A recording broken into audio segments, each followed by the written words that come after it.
Welcome back, sir. All systems for gaming will be prepared in a few minutes. For now, feel free to grab a cup of coffee and have a good day. Allow me to introduce myself. I am Jarvis, a virtual artificial intelligence, and I'm here to assist you with a variety of tasks as best I can, 24 hours a day, 7 days a week. Importing all preferences from home interface. Systems are now fully operational.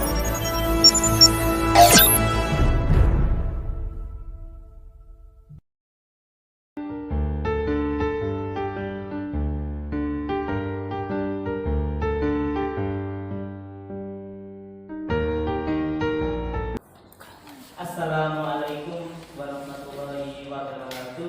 Waalaikumsalam warahmatullahi wabarakatuh. Alhamdulillahirabbil alamin, dan terima kasih Bapak dan Ibu guru SMA Negeri 1 Suko yang menghadiri acara sosialisasi kebiasaan positif budaya positif yang akan dilakukan oleh Bapak Hikmawan Ardi Perdana sebagai calon guru penggerak angkatan 5. Pada kegiatan hari ini susunan acara sebagai berikut. Yang pertama, pembukaan. Yang kedua, sambutan dari Bapak Subandi MPD selaku Wakasek Kesiswaan SMA Negeri 1 Suko. Yang ketiga, pemaparan materi tentang budaya positif yang akan disampaikan oleh Pak Hikmawan Ardi Perdana. Yang keempat, tanya jawab. Yang kelima, penutup dan doa. Untuk pembukaan, marilah kita bersama-sama membacakan umul kitab. Kita membaca Al-Fatihah bersama-sama agar kegiatan ini bermanfaat dan lancar sampai akhir. Biidznillah ta'ala wa bi syafaati Muhammad Rasulullah sallallahu alaihi wasallam. Al-Fatihah.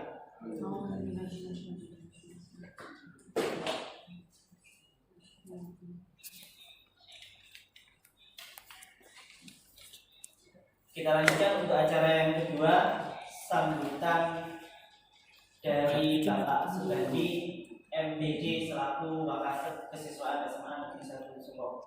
Untuk waktu kami persilakan. Assalamualaikum warahmatullahi wabarakatuh. Waalaikumsalam warahmatullahi wabarakatuh. Yang terhormat Bapak Kepala Sekolah SMA Negeri 1 Suko dalam hal ini yang mewakilinya. Yang saya hormati Bapak Ibu Guru SMA Negeri 1 Suko yang merelakan waktunya untuk mendapatkan rangkaian CGP yang dilaksanakan oleh Bapak Aldi Pradana di angkatan 5 ini. Perlu diketahui bahwa CGP ini memang banyak rangkaiannya. Ada pendampingan individu dari 1 sampai 7, ada lokakarya dari 1 sampai 7, dan salah satunya sekarang ini kita berkumpul di sini adalah sebagai rangkaian kegiatan yang mana rangkaian kegiatan dalam hari ini adalah budaya positif. Dalam hal ini Bapak Aldi Pradana selaku CGP angkatan 45 akan angkatan 45 maaf ya, CGP angkatan 5. Sorry kalau angkatan 45 ya, angkatan 45 itu bukan CGP ya. Gak ada, karena CGP sampai dengan angkatan 10 saja. Seperti itu ya.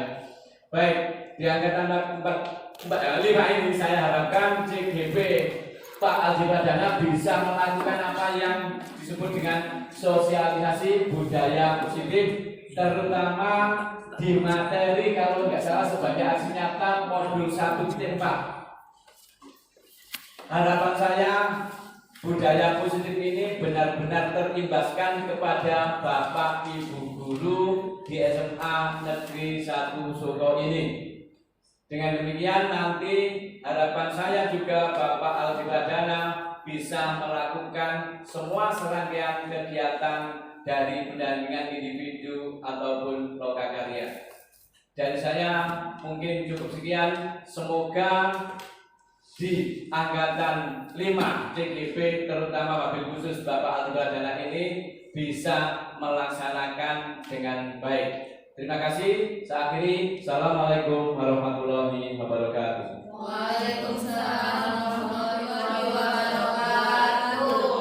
Terima kasih Bapak Subandi yang sudah memberikan sambutan yang sangat mantap sekali dan membuat Pak Aldi bisa semakin bersemangat dan menyelesaikan tugasnya dengan lancar. Untuk acara yang ketiga yaitu pemaparan yang akan disampaikan oleh Bapak Hikmawan Aldi Pradana selaku CGP Angkatan 5. Monggo Pak Hikmawan.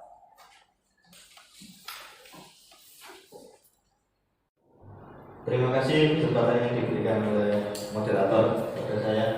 Assalamualaikum warahmatullahi wabarakatuh. Waalaikumsalam warahmatullahi wabarakatuh. Ya, jadi saya di sini bukan sebagai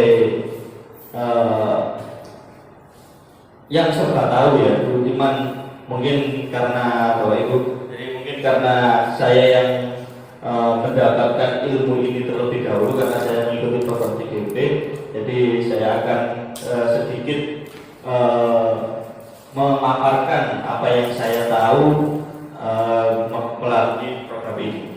Jadi budaya positif ini sangat perlu untuk kita tahu. Jadi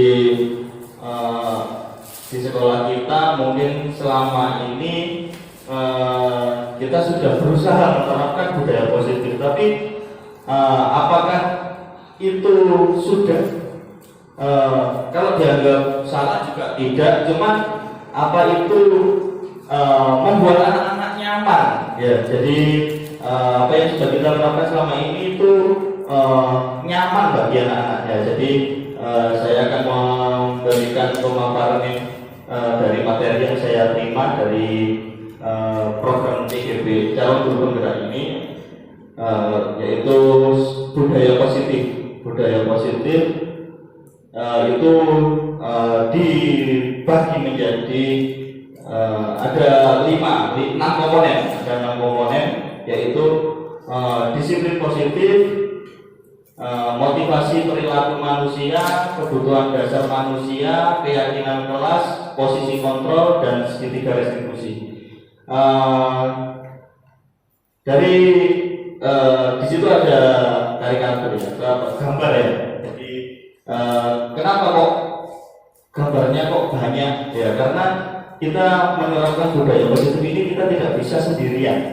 Kita harus butuh banyak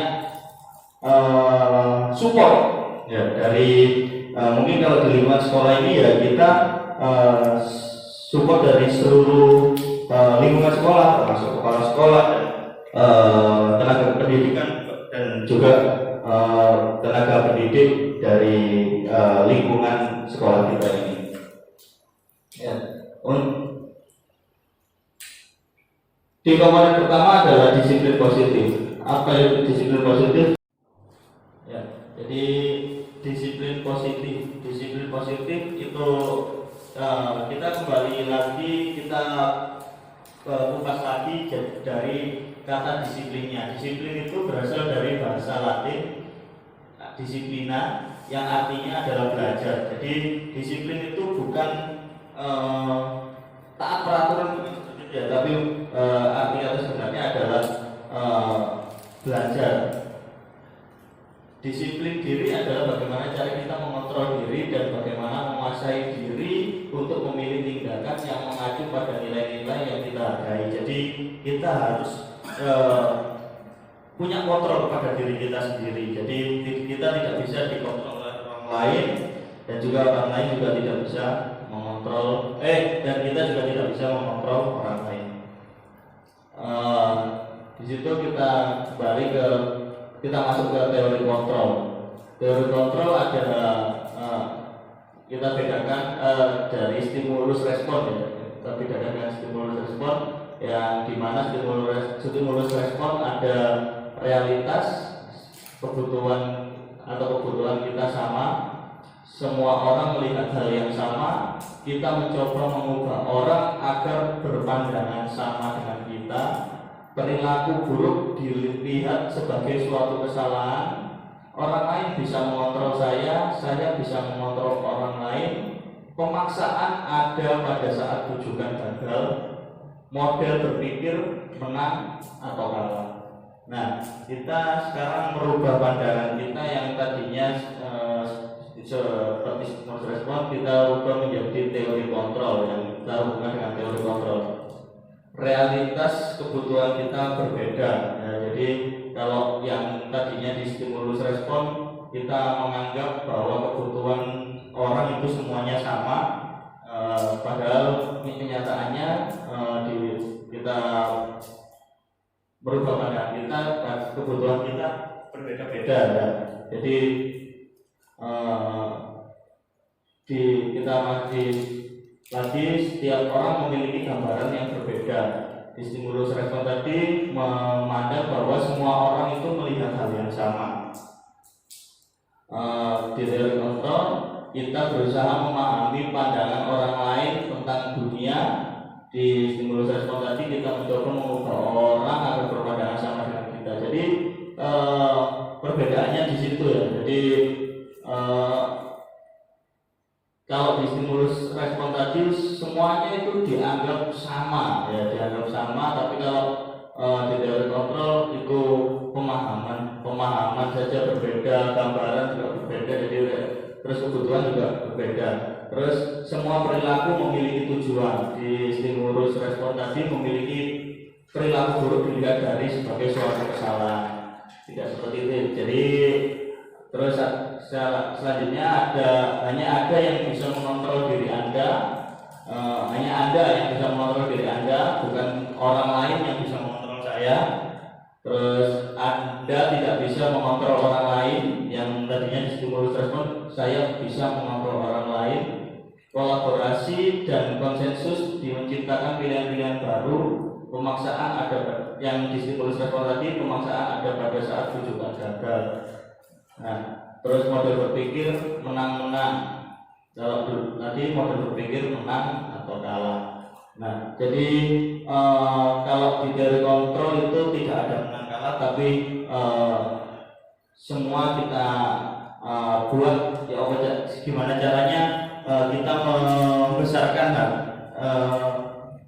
membuat perasaan kita menjadi menang ya, jadi berpikir menang. Pokoknya kita tidak memandang kalau murid itu pasti kalah, nah, kita tidak. Tapi kalau di teori kontrol itu murid ya sama kedudukannya dengan kita yang seperti itu. Contohnya misalkan yang tadi hanya saya yang bisa mengontrol diri saya ya. Terus kalau yang stimulus respon kan tadi orang lain bisa mengontrol saya. Di teori kontrol itu kalau kita tidak ingin dikontrol oleh kalau diri kita sendiri tidak ingin dikontrol, orang lain pasti tidak akan bisa mengontrol diri kita, seperti itu. Jadi itu gambaran sedikit tentang teori kontrol. Ya, jadi kita masuk di motivasi perilaku manusia. Jadi di motivasi perilaku manusia ini ada untuk menghindari ketidaknyamanan. Gambar pertama ini ya. Jadi gambar pertama ini untuk menghindari ketidaknyamanan atau hukuman. Jadi selama ini mungkin kita sering memberi hukuman kepada siswa yang kurang melenceng dari aturan ya. Jadi tidak sesuai dengan aturan, mungkin seperti misalkan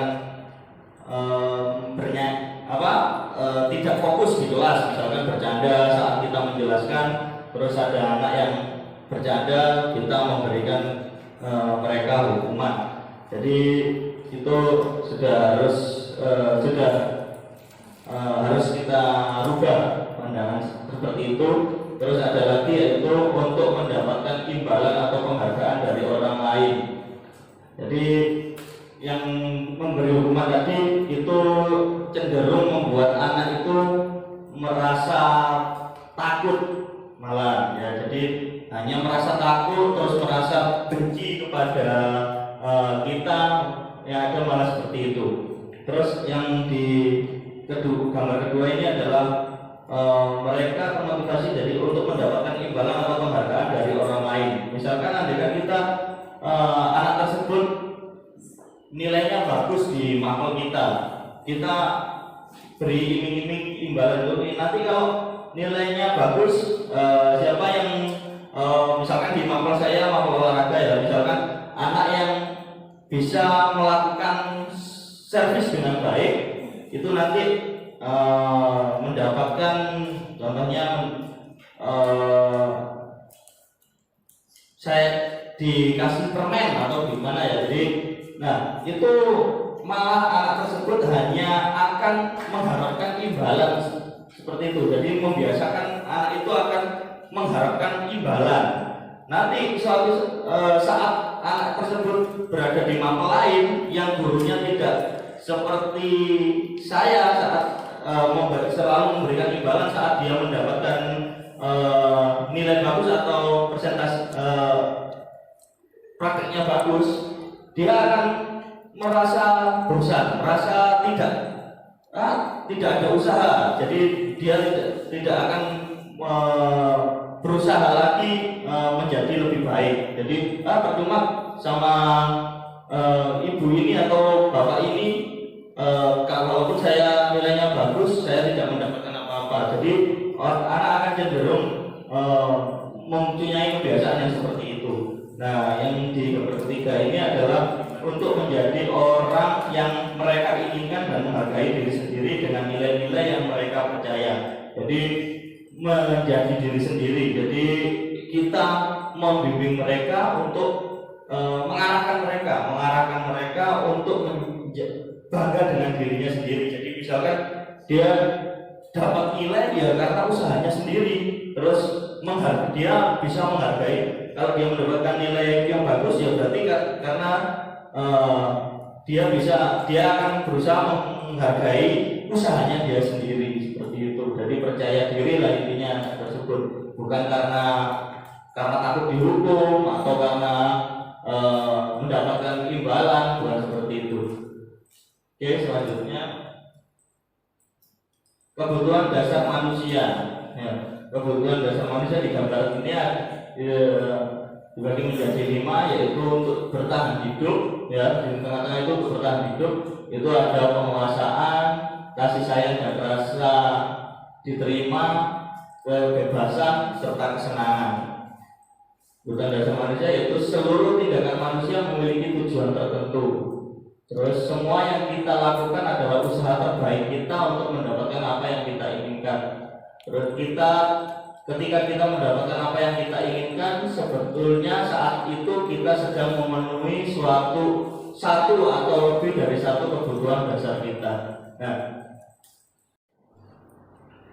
Nah selanjutnya langsung kita masuk di keyakinan kelas.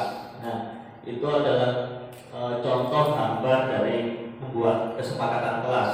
Ya, jadi keyakinan kelas itu adalah awal dari kesepakatan kelas. Ya, jadi kita membuat keyakinan kelas terlebih dahulu. Jadi keyakinan kelas itu adalah keyakinan kelas bersifat lebih penjelasannya yaitu keyakinan kelas bersifat lebih abstrak daripada peraturan yang lebih rinci dan konkret. Keyakinan kelas berupa pernyataan universal. Pernyataan keyakinan kelas senantiasa dibuat dalam bentuk positif. Keyakinan kelas disusun bersama oleh seluruh warga kelas. Keyakinan kelas dapat ditinjau kembali dari waktu ke waktu. Nah, jadi setelah ini akan saya tampilkan contoh untuk membuat keyakinan kelas. Nah, yang dari poin-poin tersebut kita terapkan untuk membuat keyakinan kelas. Ya, poin pertama yaitu keyakinan kelas bersifat abstrak ya. Jadi daripada peraturan. Jadi kalau peraturan itu kan kita menekan, ya, harus menggunakan sepatu hitam, misalkan. Jadi misalkan gitu ya. Terus atau tidak boleh datang terlambat. Nah, seperti itu peraturan. Tapi kalau terus ada lagi keyakinan kelas berupa pernyataan universal. Terus ada lagi pernyataan keyakinan kelas senantiasa dibuat berbentuk positif karena kalimat-kalimatnya tidak boleh menekan seperti peraturan tadi. Ya, contohnya misalkan datang ke kelas tepat waktu, ya. Jadi mengikuti pembelajaran di kelas tepat waktu. Nah, seperti itu. Jadi tidak menekan atau tidak ada kata yang seperti tidak boleh. Nah, tidak boleh, misalkan itu. Nah, ini saya perlihatkan praktek. Nah, nanti ini kan pakai nanti takutnya waktu sinyalnya putus. Kalau saya pakai yang offline aja.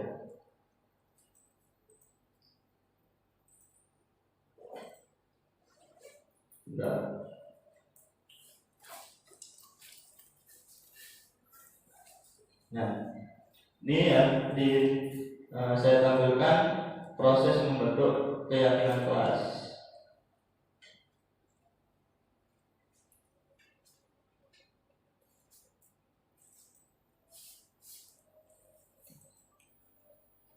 Sebentar, volumenya saya besarkan dulu.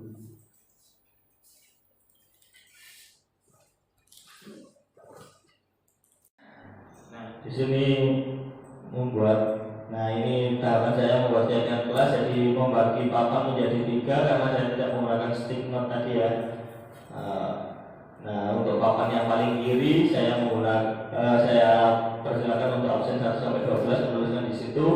Untuk papan tengah 13 sampai 24 ya, dan yang paling kanan adalah 25 sampai 34. Ini kayaknya bisa, kemarin saya coba bisa sih. Sebentar saya coba dulu untuk mengeluarkan suaranya. Kemarin bisa. Mungkin pengaturannya yang salah.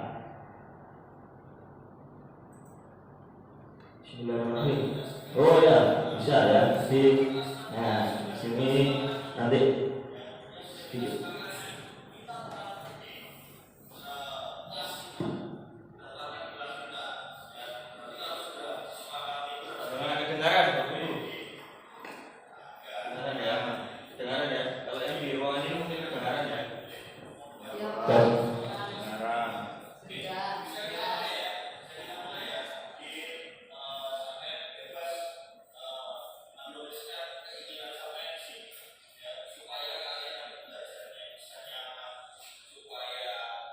ya, jadi saya memberikan penguatan kepada mereka untuk percaya diri dalam membuat keyakinan kelas. Jadi sesuai dengan yang mereka sepakati nanti.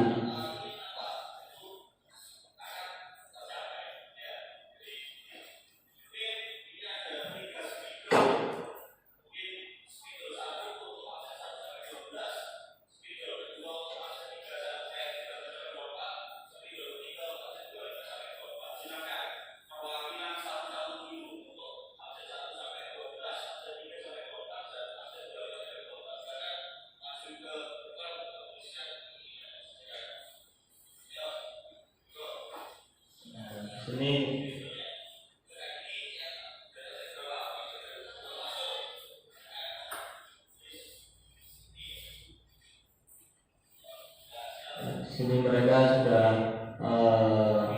mau menuliskan keyakinan yang mereka inginkan di mata pelajaran saya.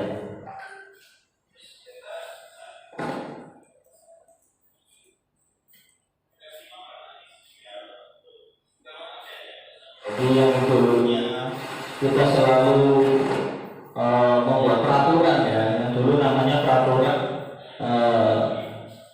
Jadi saya menerapkan peraturan, kalau dulu saya menerapkan peraturan tanpa melihat keinginan dari anak didik saya. Jadi saya sakot ya. Kalau gini ya gini, ya harus gini. Di mapel saya harus seperti ini, di mapel saya harus seperti ini, di mapel saya harus seperti ini. Tapi kalau sekarang pandangan kita harus dirubah.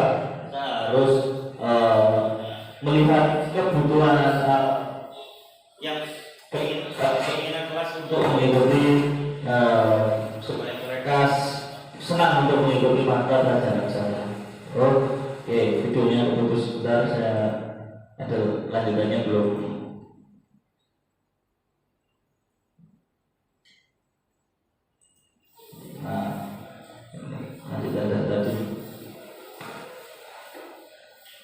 Nah, di sini mereka bebas ya menuliskan keinginannya.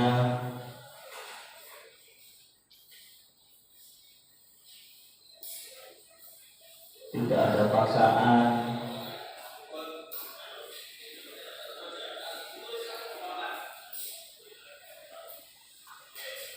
Ya mungkin Bapak Ibu guru sudah ada yang membuat seperti ini di kelas, bagaimana?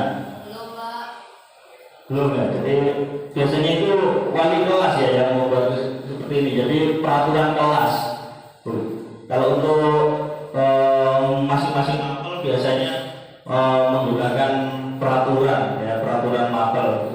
Harus di mapel saya harus membawa LKS ya, LKS tidak boleh tertinggal, jadi masih ada kata harus ya.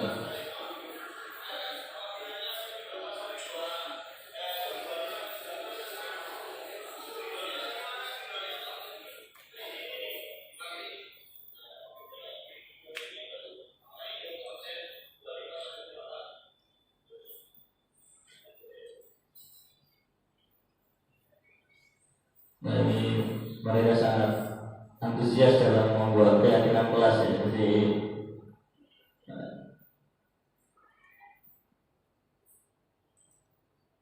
karena mungkin mereka terfasilitasi ya keinginannya. Kalau dengan mungkin selama ini kalau dengan peraturan mereka tidak sama dengan apa yang mereka inginkan sebenarnya. Tapi kalau dengan seperti ini, keyakinan kelas seperti ini, mungkin mereka merasa terfasilitasi. Jadi, keinginanku adalah seperti ini. Tapi selama ini aku tidak mendapatkan itu. Ya. Tapi kalau membuat keyakinan kelas seperti ini, anak-anak merasa terfasilitasi, keinginannya seperti apa, model belajar yang seperti apa yang mereka inginkan, itu mereka merasa terfasilitasi.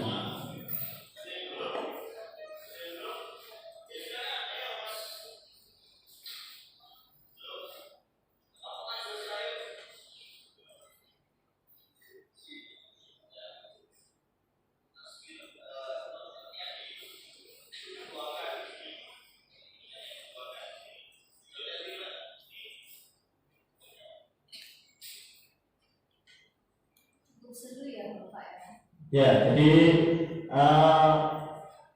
ya itu tadi Bu. Jadi mereka itu merasa apa ya? Aku ini dianggap, aku ini bukan hanya sebagai objek pembelajaran, tapi saya juga terlibat di dalam pembelajaran tersebut, seperti itu.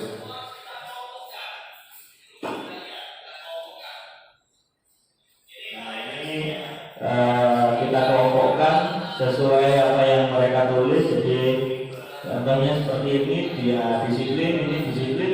Ada berapa ini yang menuliskan menginginkan kelas yang disiplin. Nah, ini nanti kita kelompokkan apa yang mereka inginkan dari sekian banyak keinginan mereka. Nanti kita kelompokkan, kita tulis menjadi kesepakatan kelas. Ya, jadi ini apa yang mereka yakini untuk diri mereka sendiri, nanti kita kumpulkan dan kita jadikan sebagai kesepakatan kelas.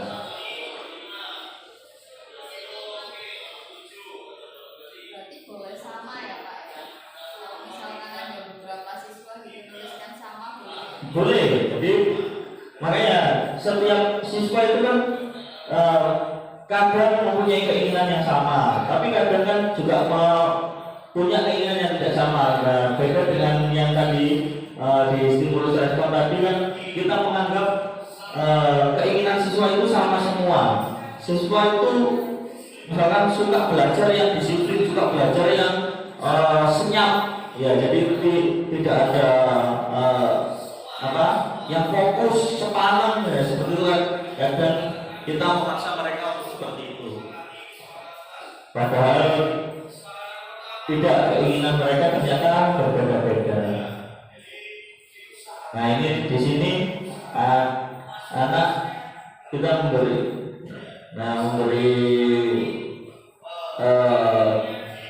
pengembangan tentang itu tadi keyakinan kelas yang mereka tuliskan tadi. Nah saya cepat saja ya. Jadi di sini setelah saya kelompokkan itu untuk sekretarisnya saya suruh untuk menuliskan. Jadi setelah saya kelompokkan tadi saya suruh menulis di buku sebentar. Nah saat sudah ditulis di buku,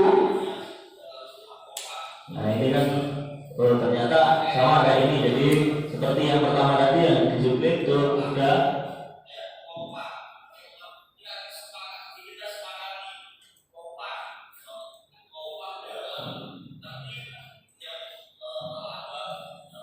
Jadi saya memberikan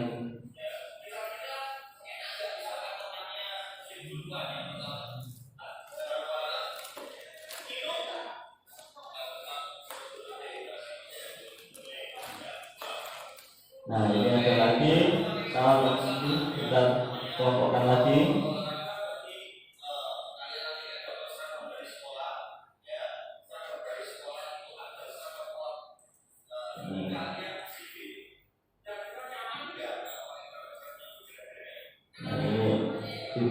Nah ini saat membentuk kesepakatan. Nah jadi yang tadi keyakinan tadi mungkin sebagian besar sudah menuliskan, yang tidak menuliskan kita beri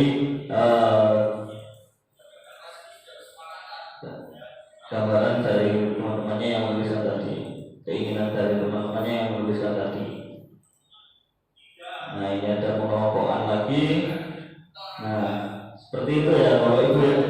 Sama dengan menggunakan stigma juga seperti itu. Mungkin Bapak Ibu guru yang lain juga yang menggunakan stigma juga seperti itu. Jadi anak-anak menuliskan keyakinannya di stigma, terus ditempelkan di papan, kemudian langsung dikelompokkan. Nah, sama sebenarnya prosesnya sama, ya.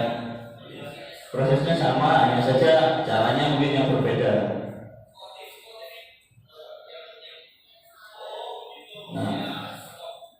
Nah ini saya tanyakan keinginan seperti apa, sportif dia menuliskan sportif yang seperti apa yang dia inginkan. Nah ini saya harus memahami dulu keinginan mereka. Jadi andaikan saya masih bingung dengan apa yang dia tuliskan, saya akan menanyai mereka yang ditulis dia di depan itu unek-uneknya seperti apa. Nah gitu.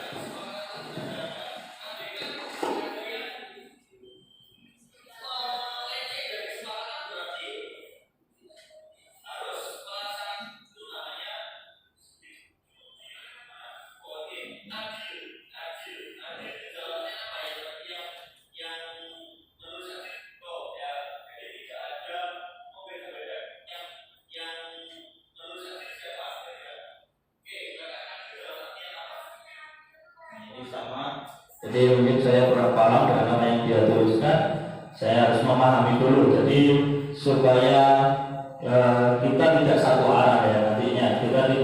Mereka menuliskan tapi saya tidak ngerti, akhirnya saya ambil keputusan sendiri, tidak. Jadi saya harus memahami dulu keinginan mereka, benar-benar paham dengan keinginan mereka.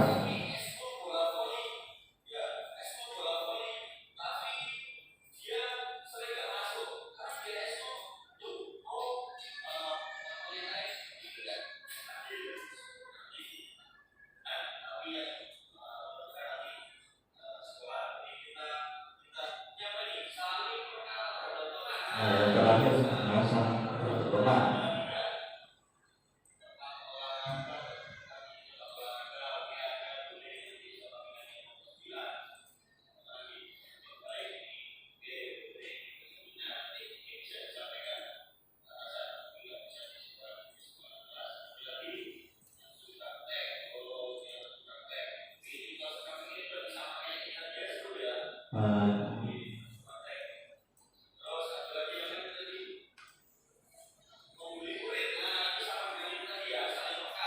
Jadi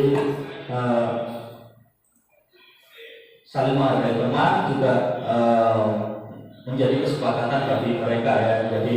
Jadi kalau di dalam kelas itu kalau mereka saling menghargai sama teman, menghargai gurunya, itu mungkin mereka juga akan merasa nyaman ya, dengan itu. Jadi itu mereka yang membuat sendiri. Ya, yang buat yang sendiri. Nah, di sini saya terlalu banyak omong ya di dalam kelas, jadi saya percepat aja. Nah ini sudah, jadi kesepakatan yang tadi sudah saya kelompokkan itu saya hapus. Kalau sudah hapus. Nah akan ada tadi sekretaris yang sudah menuliskan. Nah apa yang sudah dituliskan sekretaris tadi saya tulis kembali di papan. Nah kalau sudah disepakati, teman-teman satu kelasnya sepakat tidak? Sepakat dong. Sudah sepakat tidak? Dan ini sudah saya beri tanda centang. Nah berarti itu sudah disepakati sama teman satu kelasnya. Jadi yang menuliskan tadi cuma satu atau dua orang, tapi setelah saya tulis lagi sepakat atau tidak, dan teman satu kelasnya sepakat, ya sudah kita jadikan kesepakatan kelas. Seperti itu ya. Jadi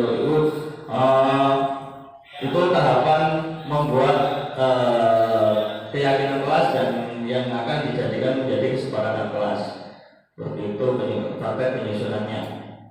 Ya, selanjutnya adalah posisi kontrol. Di dalam posisi kontrol ini ada 5 posisi kontrol. Ya, jadi nomor 1 adalah sebagai penghukum.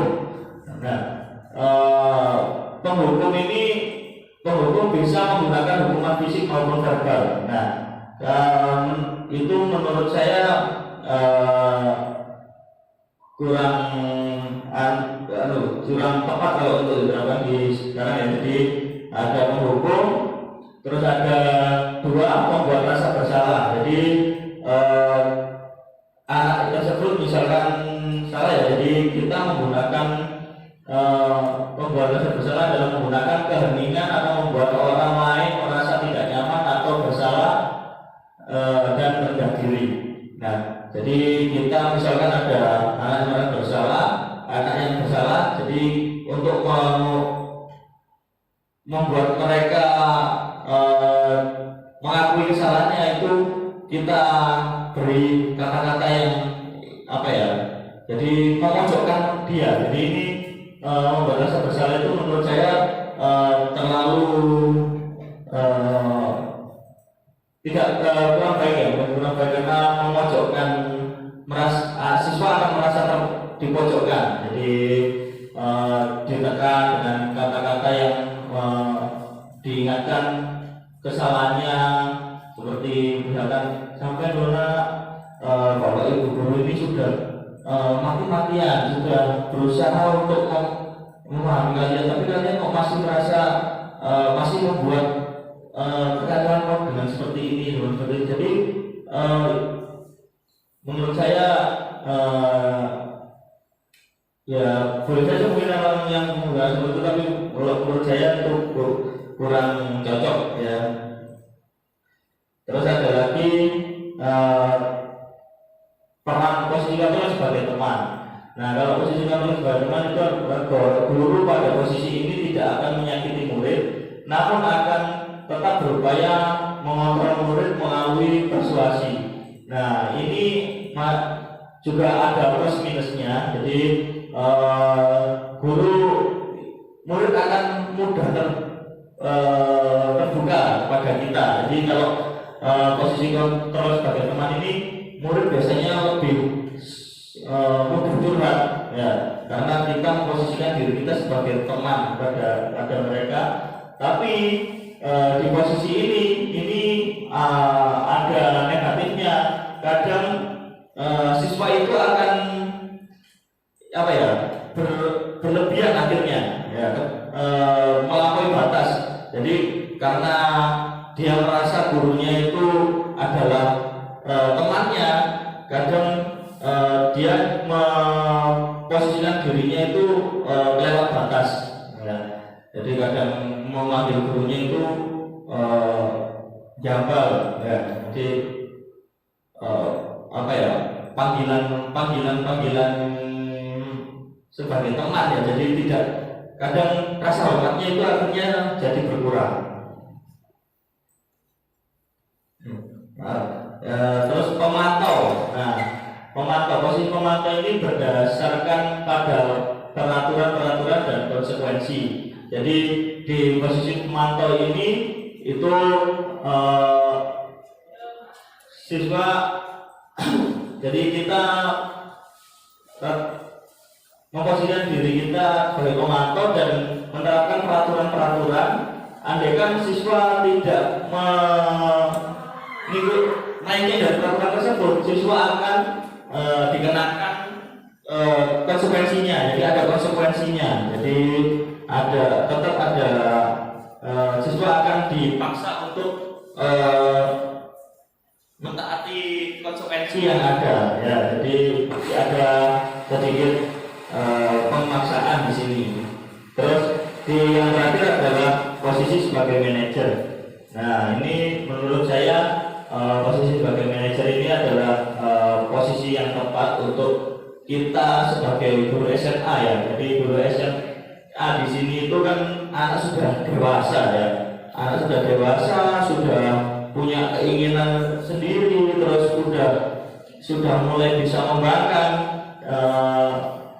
Nah, di sini manajer adalah guru berbuat sesuatu bersama dengan murid, mempersilahkan murid mempertanggungjawabkan perilakunya, mendukung murid agar dapat menemukan solusi atas permasalahannya sendiri. Nah, jadi di posisi manajer ini kita sebagai guru itu membuat anak itu mau bercerita, ya. Jadi mengarahkan mereka agar mau menceritakan bahwa dia itu, oh ternyata saya itu salah, dia tahu dengan apa yang dia perbuat, terus mau mempertanggungjawabkannya dengan tanpa ada paksaan, terus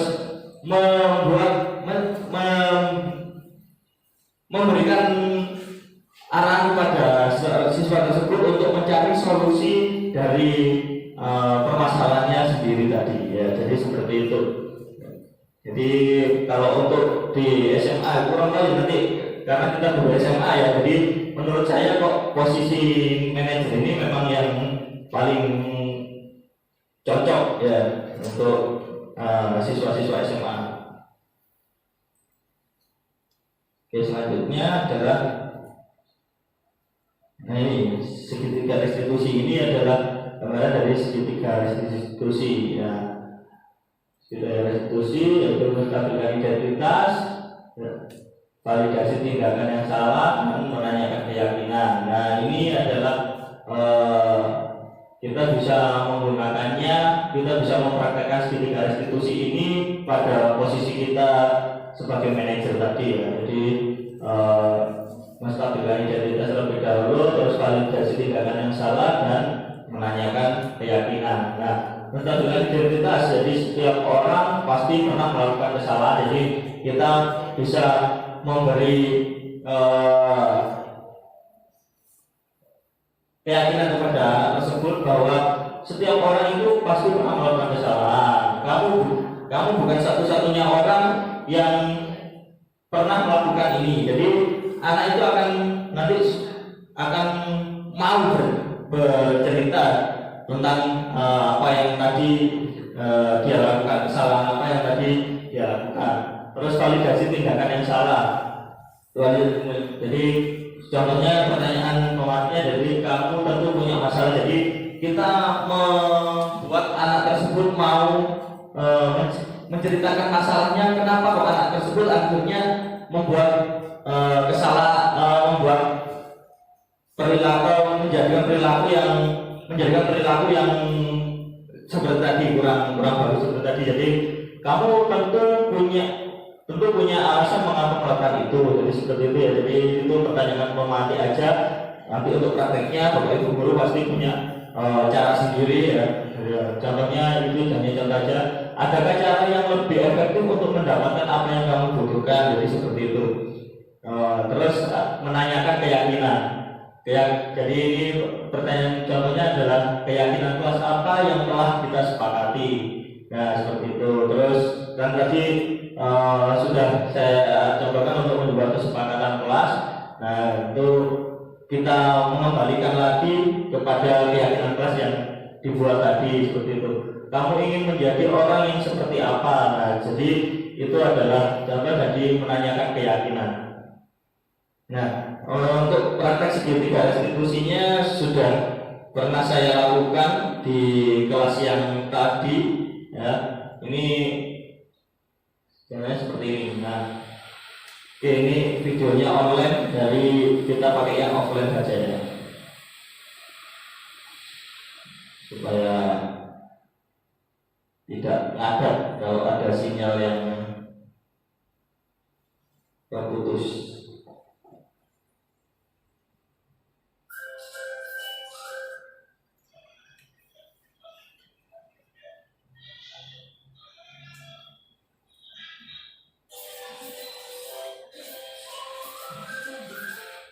Nah ini proses saya dalam melakukan KBM ya di kelas tadi. Pertama masuk ya, saya bariskan mereka, terus saya berdoa. Jadi berdoa untuk mengawali kegiatan. Setelah berdoa mereka saya ajak untuk stretching supaya dalam KBM PJOK itu stretching itu sangat penting ya, untuk menghindari cedera ya. Jadi untuk mengurangi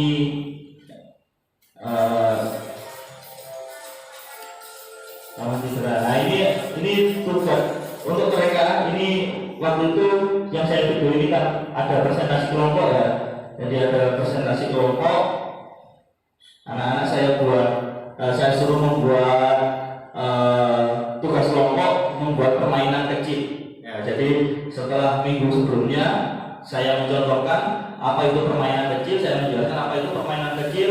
Jadi terus saya mencontohkan untuk membuat permainan kecil itu seperti apa. Nah ini sekarang mereka mempresentasikan. Nah di sini nanti ada kasus yang terjadi di kelas ini.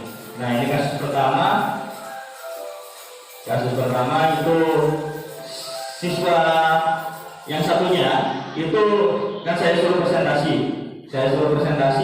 Salah satu siswa itu ternyata saya kan panggil untuk yang presentasi itu saya panggil acak. Jadi di dalam satu kelompok itu ada 10 orang, 10 siswa. Nah dari nama-nama kelompok tersebut saya panggil acak. Saya tidak tahu, saya tidak memilih siapa-siapanya, saya panggil dan saya tutup namanya, saya panggil nomor absennya. Nah ternyata dari 2 anak yang saya suruh presentasi itu ternyata salah satunya itu tidak pernah mengikuti kerja kelompok. Akhirnya tidak bisa menjelaskan saat dia presentasi. Dia tidak bisa menjelaskan, dia tidak paham dengan apa yang kelompoknya kerjakan. Nah di sini saya menggunakan posisi kontrol sebagai manajer dan saya menerapkan segitiga restitusi.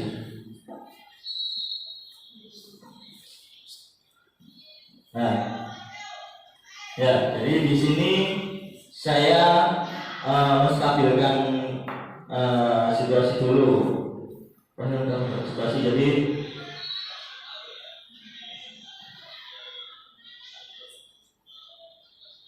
ya, jadi saya tanya dulu mereka tahu nggak saya panggil sini itu karena apa ya.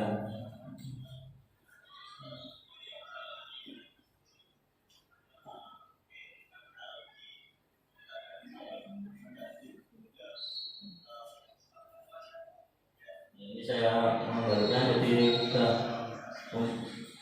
membuat kesepakatan kelas.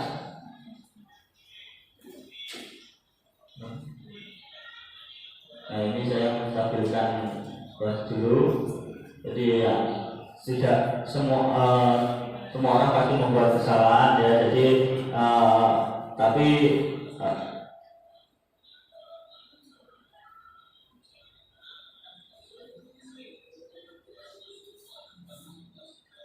nah, jadi semua kesalahan itu semua saat orang buat kesalahan itu pasti punya alasannya. Nah, saat saya memberikan penguatan ya, jadi setiap punya alasan, dan alasan itu tidak selalu bisa dibenarkan gitu.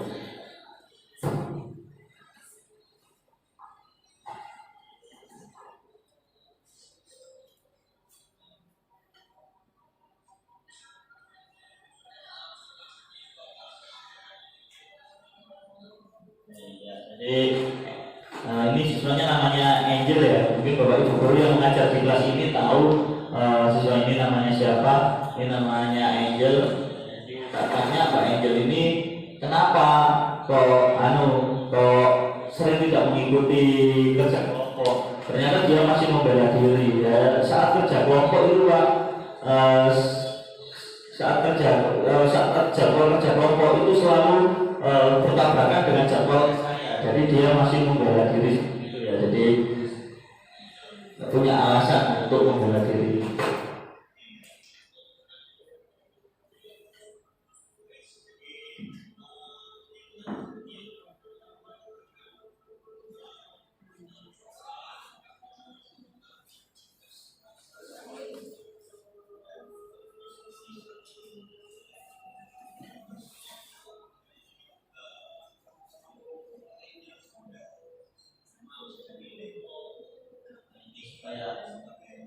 Kalau ibu guru semua masih ingat dengan proses pendidikan tadi. Ini akan menstabilkan identitas, kemudian validasi tindakan yang salah. Nah, ini saya dalam proses validasi tindakan yang salah.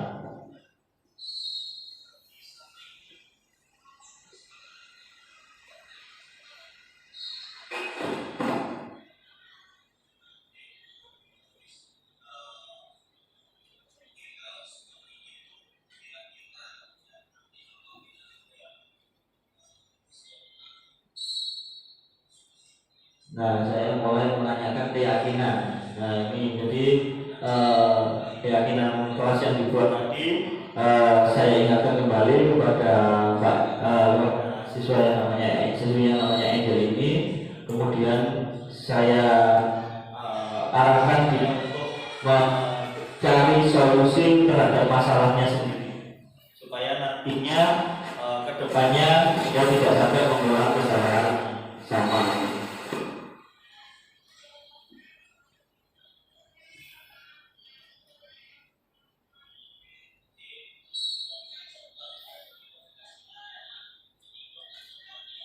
Nah, jadi dia punya solusi sendiri. Jadi misalkan nanti ada kerja kelompok lagi, dia itu harus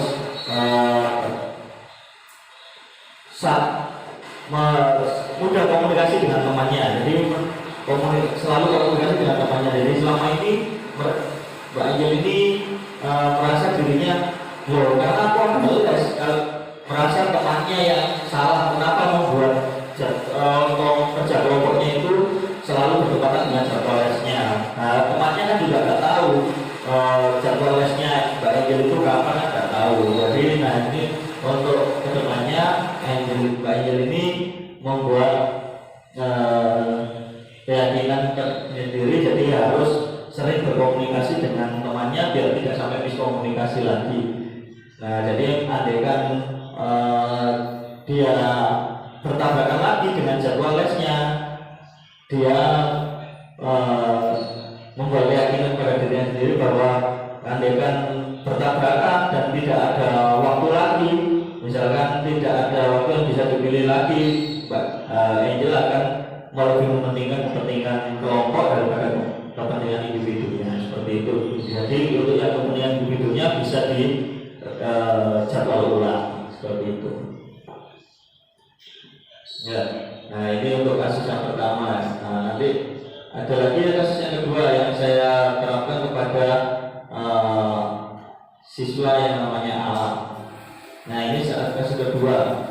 Nah saat kasus kedua ini saat temannya tadi memberikan materi, mempresentasikan tugasnya, ternyata nah ini anak yang namanya Alam ini malah mengganggu temannya, ini malah bercanda sendiri.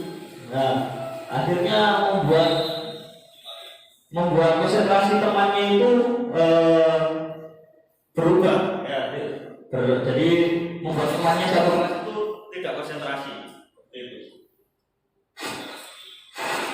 Nah, ini saya langsung memanggil ya. Nah,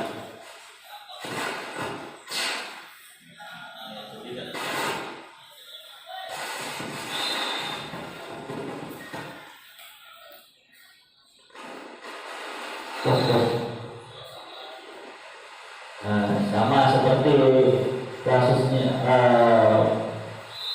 tahapan dari untuk menyelesaikan kasusnya Angel tadi, di kasusnya Alam juga sama. Saya menstabilkan identitas terlebih dahulu, ya, menstabilkan identitas, terus melakukan validasi tindakan, dan kemudian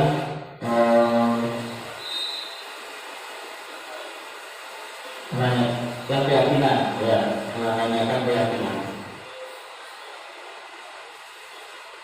Mungkin suaranya kurang terdengar ya.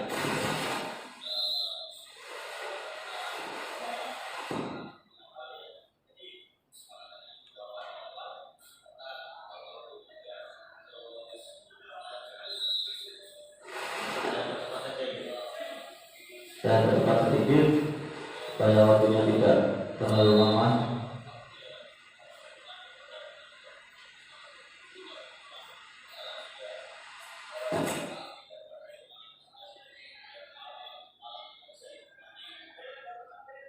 Jadi dia si Alam tes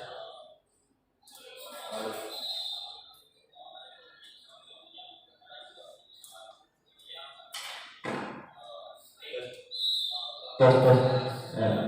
Nah, saya menstabilkan identitas terlebih dahulu, jadi tidak hanya Mas Alam saja yang sering salah, padahal juga sering kesalahan, jadi seperti itu, sehingga dia mau untuk terus terang dengan kenapa dia sampai melakukan seperti tadi. Nah, ini saya mulai validasi tindakan, jadi mulai alasannya.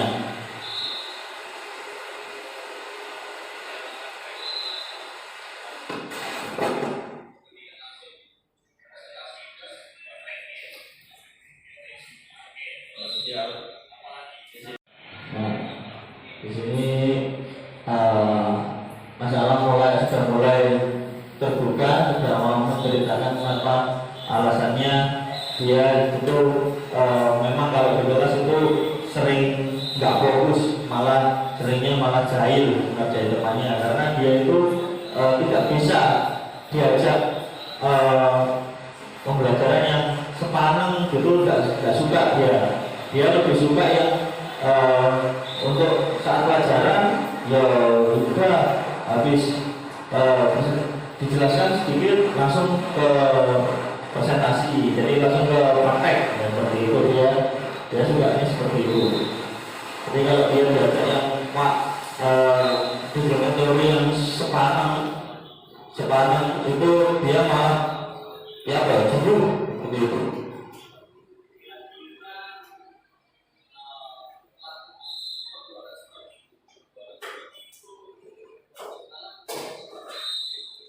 Saya memberikan pertanyaan, kira-kira baik tidak perbuatan yang seperti itu, benar tidak menurut dia? Ya, perbuatan dia sudah meyakini bahwa perbuatan yang dilakukan tadi dia sudah sadar bahwa perbuatannya tadi tidak baik.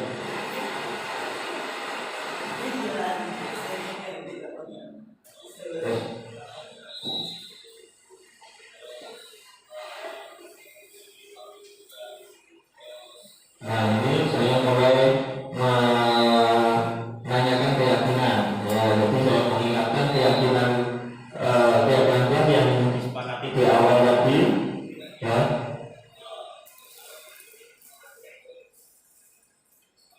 Nah, katakanlah dia menyimpang di poin berapa ya? Jadi saya menanyakan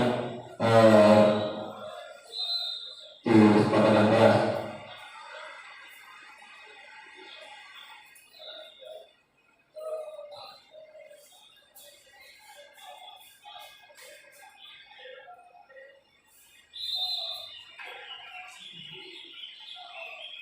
Nah, saya terbatas sedikit ya, tidak terlalu lama.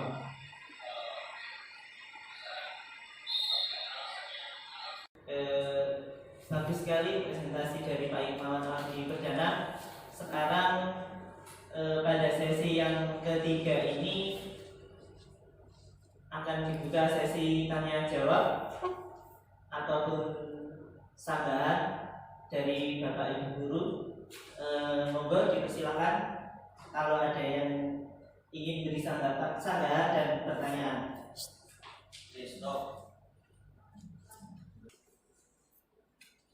Ya, monggo Bapak Ibu Guru yang ingin mengajukan pertanyaan atau sanggahan. Ya, Pak Indra, yang pertama.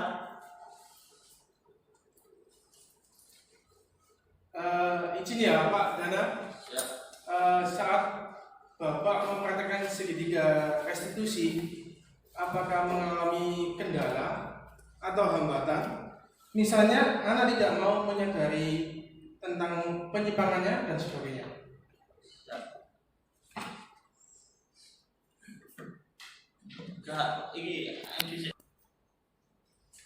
Terima kasih Pak Indra.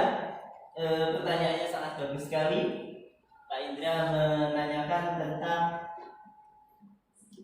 penerapan dan pendalaman segitiga restitusi yang akan diterapkan di kelas Pak Hikmawan. Untuk pertanyaan selanjutnya, ya Ibu Rini.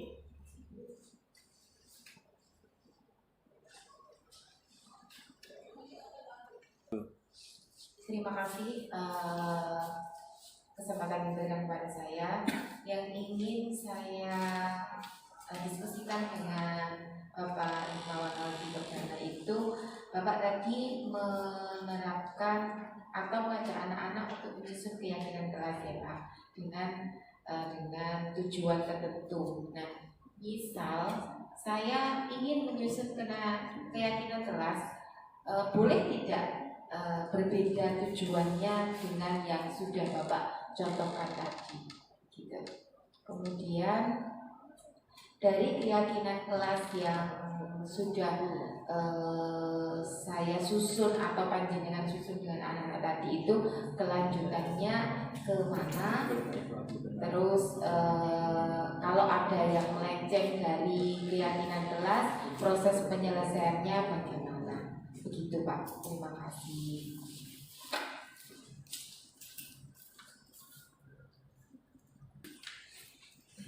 Yang sudah memberikan pertanyaan yang sangat bagus sekali, di mana Bu ini menanyakan tujuan pembuatan keyakinan kelas dan bagaimana solusi jika ada yang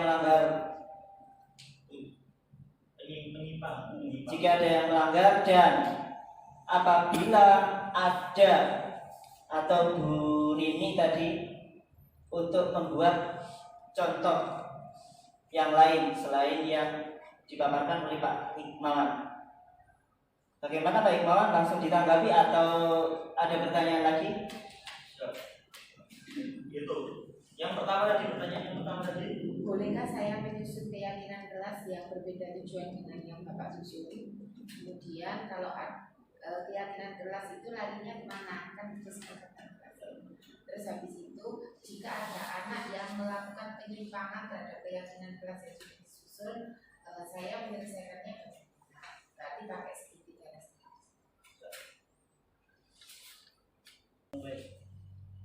Kelas.